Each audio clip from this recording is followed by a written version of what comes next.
Hey, everyone, welcome back to Lovoria Network. Today's story is one that will make your heart race, your mind wander, and maybe even question what trust really means in a marriage. So grab a seat, because what started as a simple evening between a husband and wife turned into a night that changed everything.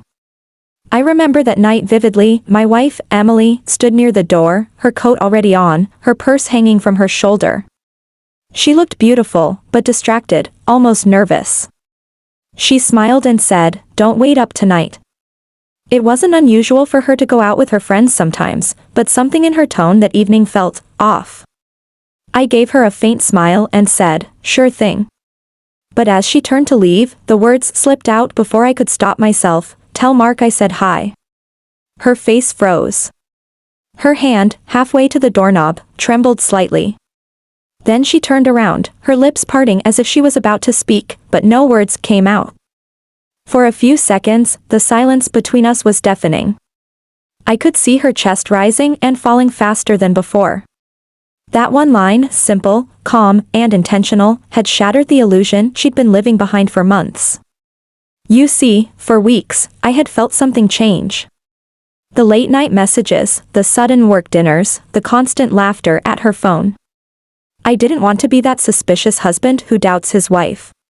But when love starts to feel like a performance, you know something isn't right. That night, as she stood frozen in the hallway, I realized she wasn't the woman I used to know. The Emily I married would have laughed it off or kissed my cheek before leaving. But this Emily, she went pale, her eyes darting away like a guilty child caught red-handed. Finally, she whispered, "What are you talking about?" Her voice shook. I didn't answer right away. I just looked at her, long enough for her to understand that I knew. That I had seen the texts. The calls. The lunch receipts. I didn't need to shout. My silence spoke louder than any argument could. After a moment, she dropped her keys. They clattered against the tile floor, echoing through the empty house like a warning bell. She started crying, not the kind of tears that come from being misunderstood, but the kind that come from being exposed. "It's not what you think," she said. But even she didn't believe her own words. I walked past her, my heart pounding in my chest. "Then tell me what it is," I said quietly. "Because from where I stand, it looks like my wife has been lying to me for months." She didn't reply. She just stood there, trembling, her mascara smudged, her confidence gone. For the first time in years, I saw fear in her eyes, fear of losing everything she'd taken for granted. I sat down on the couch, staring at the wedding photo on the wall. The smiles, the laughter, the promises we made, all felt like distant memories now. I remembered how she once said, "I'll never hide anything from you." And yet, here we were, surrounded by secrets. After a long pause, she finally sat across from me. Her voice was soft, fragile. "I didn't mean for it to happen," she whispered. My stomach dropped. That sentence alone confirmed everything I feared. I wanted to be angry. I wanted to yell. But instead, I just felt empty. Because betrayal doesn't always come with fire, sometimes it comes with quiet resignation, a cold ache that settles deep in your chest. She told me it started as friendship. That Mark was just someone she talked to about work, about stress, about things she said she couldn't talk to me about anymore. And that one conversation turned into a message, then a meeting, then a secret she couldn't control. I listened in silence. Every word she said cut like glass. I wanted to hate her, but part of me still loved her, and that made it even worse. Because love doesn't disappear overnight. It fades slowly, painfully, one broken promise at a time. When she was done talking, I stood up and walked to the door she had almost walked out of just an hour earlier. I looked back at her and said, "You could have just told me you weren't happy."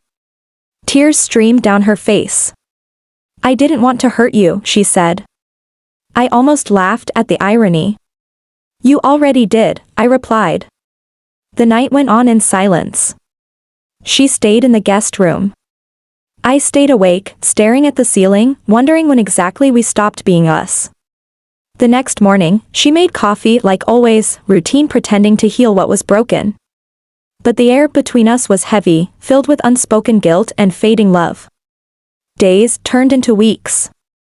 We tried talking, counseling, pretending to fix what couldn't be fixed.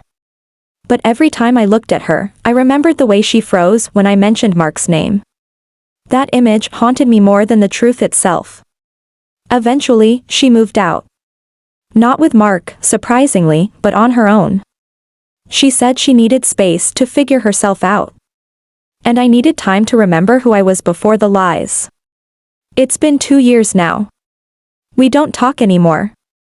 But sometimes, I still think about that night. The night she said, "Don't wait up," and I replied, "Tell Mark I said hi." If there's one thing I learned, it's that trust isn't about being perfect, it's about being honest. Once honesty is gone, love slowly dies with it. And sometimes, the hardest goodbye isn't to a person, it's to the version of them you thought you knew. So if you're watching this and you feel something off in your relationship, don't ignore it. Talk about it. Face it. Because silence only feeds the lies, and one day, you'll realize the person next to you has already left, even if they're still standing there. Thank you for watching Lavoria Network. Don't forget to like, share, and subscribe for more emotional life stories that touch the heart and open the mind. Until next time, take care of your heart, and never stop valuing the truth.